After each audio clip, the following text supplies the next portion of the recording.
Hello students, good morning to all of you. Welcome to REDX classes.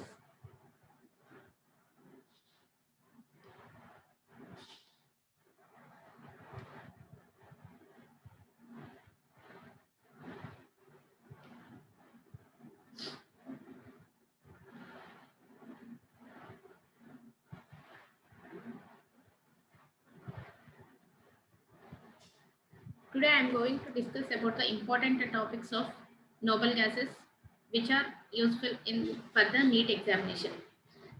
So let us discuss myself Vaishali Karmanchi, chemistry educator of REDX.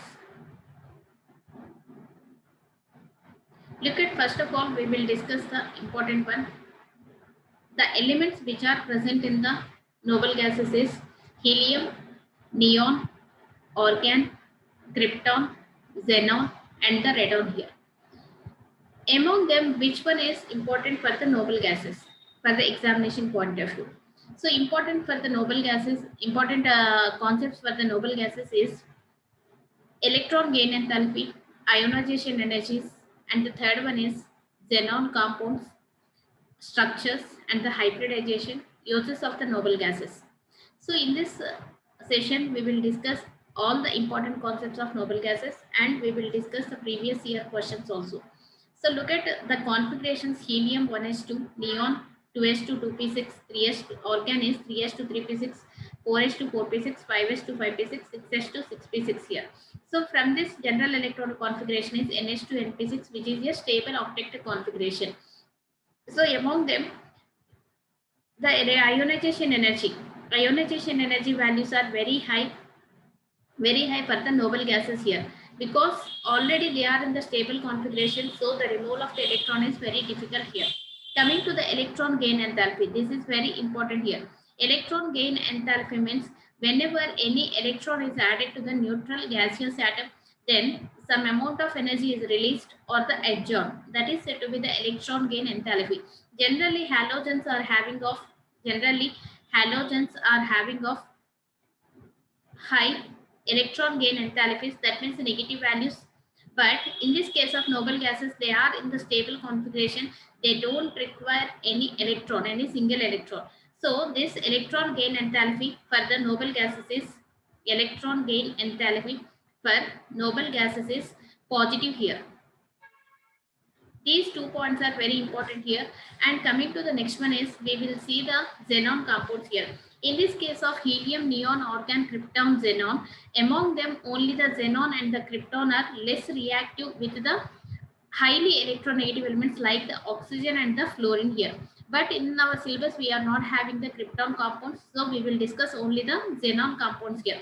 So xenon can react with less with the highly electronegative elements like xenon can react with highly electronegative elements like oxygen and the fluorine, so that they can form XeO3. They can form XeO3, and here xenon can form XeF2, XeF4, XeF6 here. XeF6. So look at what are the preparation methods. Whenever we are taking the xenon and the fluorine in the 2:1 ratio at the temperature of 673 Kelvin and the 1 bar pressure, XeF2 is prepared here.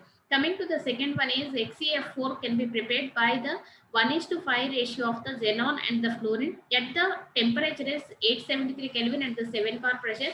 XeF4 is prepared. Coming to the next one, XeF6 can be prepared by the mixture of 1:20 mixture we are taking here, and the temperature is 573 Kelvin and the 60 to 70 bar. Then XeF6 can be prepared here. These are very important for the examination point of view. For the XeF2 we are taking the 2:1 ratio, and for the XeF4 we are taking of the 1:5 ratio. XeF6 is the 1:20 ratio here. The temperatures are also important. For XeF2 673 Kelvin and the 1 bar. For XeF4 the temperature is of 873 Kelvin and the 7 bar. Coming to the XeF6 573 Kelvin and 60 to 70 bar pressure is needed. Now look at, in this case, hydrolysis reactions. In this case of XeF2, look at These are readily hydrolyzed. These are readily hydrolyzed even by the traces of water. For example, HCF2 react with the water molecule, then that will give you the xenon along with the 4HF plus O2 here. Coming to the HCF4 react with the excess of water, 12H2O, then that will give you the Xe plus XeO3 and 4HF along with the oxygen here. Coming to next one is XeF6 plus 3 water molecules, that will give you the XeO3 plus 6HF. So look at, in this case we will write here it is of XeF6 plus water molecule, then that will give you the Xe. Here 6 fluorines are there, right? 6 fluorines are there, so we have to take the 3 water molecules. Then look at, in this case XeO3 along with the 6HF. So this is the first reaction here. Coming to the second one, here we are taking XeF2 plus H2O here. Then what is the product here? Xe plus, look at Xe plus, and here it is of HF along with the oxygen here, along with the oxygen. Now look at, in this case we will take the 2 water molecules. We will take the 2 water molecules, and here it is of, we are taking the 2 HCF2, so that 4 HF will be eliminated, and this is of the 2 Xe plus O2. Coming to the next one, here it is of XeF6. XeF6 already written here. Okay. Next one is XeF4.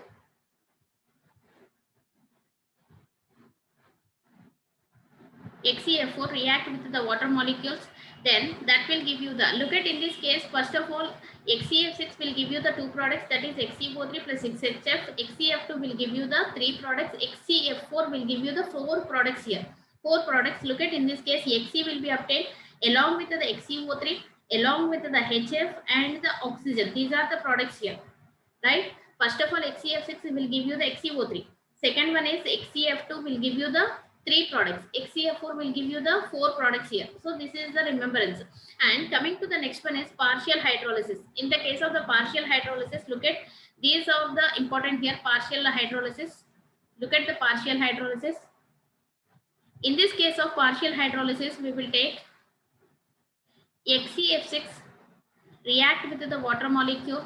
Then look at, in this case 2 hydrogens are there and 2 fluorines are there, so they will combine with 2HF, and remaining is add XeOF4. Coming to the next one is XeF6, we are taking the 2 water molecules. Look at 4 hydrogens are there, 4 hydrogens can combine with the 4 fluorines, so that they will form the 4 XeOF2 along with the 4HF. We are taking the excess XeF6 reacting with the 3 water molecules. Then look at 6 hydrogens can combine with the 6 fluorines, so that they will be forming as XeO3 along with the 6HF here. So this is the partial hydrolysis and this is the complete hydrolysis here. Clear? Now next one is xenon oxygen compounds, XeO3, XeOF4 and XeO2F2. Xenon react with the oxygen, so that they form oxides of xenon and oxyacids of xenon. Oxyacids of xenon here. So look at, in this case of XeO3 can be obtained by the hydrolysis of XeF4, and the XeF6 with the water gives the XeO3 here. So look at, we will take the XeF6 and 3 water molecules, then that will give you the XeO3 here. Whenever in the case of XeF4 react with the excess of the water molecule, that also give you the XeO3 here. Now XeO3 is a colorless explosive solid and has a pyramidal structure here. Now look at, these hybridizations are very important for the examination point of view. So now look at, in this case XeO3 hybridization. We already know that how to calculate the hybridization. Let us have a look. I am telling you the calculation part of the hybridization here. Xenon is having of the 8 valence electrons, right? Xenon is having of 8 valence electrons, and oxygen is having of the 6 valence electrons. 3 into 6, that is equal to the 8 plus 3 6 are 18, and which is equal to the 26 here. This 26, whenever electrons range, look at, in this case of 2 to electron range are less than or equal to 8, then it can be divided with the 2. Whenever electrons are greater than 82, less than or equal to 56, then it can be divided with the 8. Whenever electrons are, total valence electrons are greater than 8, greater than 56, it can be divided with the 18 here. Okay, so that will give you the quotient will give you the hybridization here. Look at, in this case 26, it is in the middle range, So we can divide with the 26 by the 8 here. 8 3s are 24 here. 8 3s are 24. Now look at in this case 2. 2 ones are 2, that is equal to the 0 here. So 3 plus 1, that is equal to the 4, which is equal to the sp3 hybridization here. To find out the lone pair of electrons, take the quotient 4 minus the surrounding atoms. How many surrounding atoms are there? In the XeO3, 3 surrounding atoms are there. So we will write the 1 here. Lone pair of electron is 1 and the 3 bond pairs are present here. So sp3 hybridization, and this is of the tetrahedral. Geometry is tetrahedral. Geometry means including of the bond pairs and the lone pairs, whereas coming to the shape, this is the pyramidal shape here. This is of the pyramidal shape. Look at in this case, this is the lone pair of electrons and double bond oxygen, double bond oxygen, double bond oxygen. Whenever you are talking about the geometry, this will be of the tetrahedral. And coming to the shape, this is of the pyramidal shape. So this is the way to calculate the hybridization and the structure and the geometry here. Coming to the next one here, xenon in the ground state, this is having of the 5s2 5p6, xenon in the 5s2 5p6, right? So this is having of the 5d orbital, vacant orbital is there. Xenon in the first excited state, one of the electron will be excited to the d orbital, so that will get, then here we are writing the structure for the F2 here. We are writing for the structure of XeF2. So in this case, in the xenon in the first excited state can overlap with the 2 unpaired electrons of the fluorine, so that they are combining, they are forming the xenon difluoride here. Fluorine is, look at in this case of 2s2 2p5. So each fluorine contains 1 unpaired electrons, right? Each fluorine contains 1 unpaired electron. These 1 unpaired electrons can overlap with 1 unpaired electrons of xenon here. So look at in this case of first excited state, xenon is having of 2 unpaired electrons, right? 2 unpaired electrons. These 2 unpaired electrons can overlap with the 2 unpaired electrons of fluorine. 2 unpaired electrons of fluorine, then that will give you the XeF2 here. Otherwise, we can use the calculation formula. We can use the formula of the hybridization, right? In the case of XeF2, take the valence electrons. In the case of xenon, it is having of 8 plus 2 into 7 valence electrons are there. So 8 plus 14, that is equal to the 22. This 22 can be divided with 8. 8 2s are 16, and here it is of 6. This will be of the 2 3s are. So look at what is the quotient here. This is of the 5. This will indicate that sp3d hybridization. sp3d hybridization, and lone pair of electrons is, look at in this case, quotient minus the surrounding atoms. Surrounding atoms are 2. That means 3 lone pairs are there. We can say that this is the geometry is the trigonal bipyramidal structure. Geometry is trigonal bipyramidal structure. Look at in this case, we will take the xenon, right? Fluorine, and here fluorine, and the lone pair of electrons here. So this is the structure here. Look at 3 lone pair of electrons, right? So we can place the lone pair of electrons. Now this is the geometry is trigonal bipyramidal, and the shape is linear shape. Shape is linear. So look at in this case, this is the structure of XeF2. Coming to the next one is XeF4. In the case of XeF4, we have the method for calculating of the hybridization. Xenon is of the 8 valence electrons. 4 into 7, that is equal to the 8 plus 28. 28, that is equal to the 36. This 36 can be divided with the 8 4s are 32, and here it is of 4. 2 2s are 4, that is equal to the 0. Then 6 indicates that sp3d2 hybridization. sp3d hybridization. Yes, sp3d2. So look at, to find out the lone pair of electrons, then you have to take the 6 minus surrounding atoms, that is of the 4 2. Now look at, this will be sp3d2 indicates the octahedral, but whenever you are mentioning of the shape, then that will be of the square planar. Look at, in this case, this is the structure. Next one is XeF6. In the case of XeF6, we will use the same formula, that is of xenon is 8 plus 6 into 7, that is equal to the 8 plus 42, which is equal to the 50. 50 can be divided with 8. 8 6 are 48. 2. 2 ones are 2. That is equal to the 0. 7 indicates that sp3 d3 hybridization. sp3 d3 hybridization, and this is the pentagonal bipyramidal structure. Pentagonal bipyramidal structure. Bipyramidal structure. And look at, in this case, lone pair. To find out the lone pair of electrons, 7 minus 6, that is one lone pair of electron is there and 6 bond pairs are there. So this is the structure here. Next one is, look at in the case of the XeO3. In the case of XeO3, we use the same formula, we use the same pattern for the calculation of the hybridization here.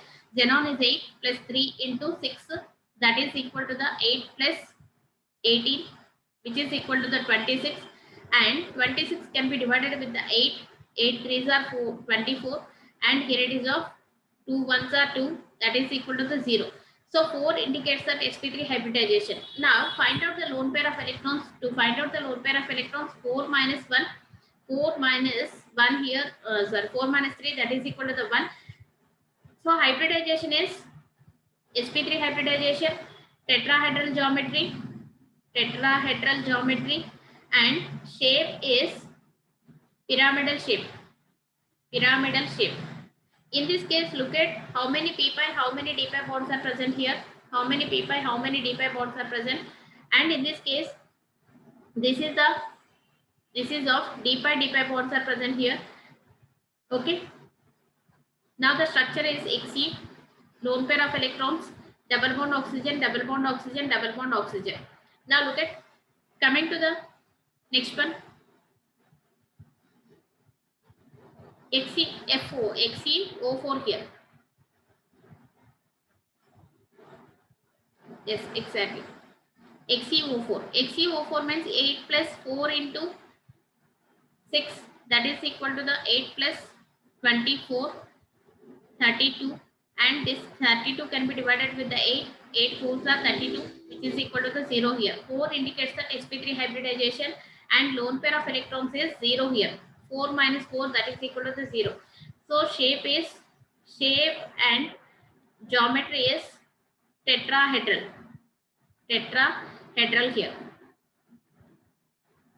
Now look at, in this case, this will be of the 1 pi, and the here it is of total 8 bonds are there.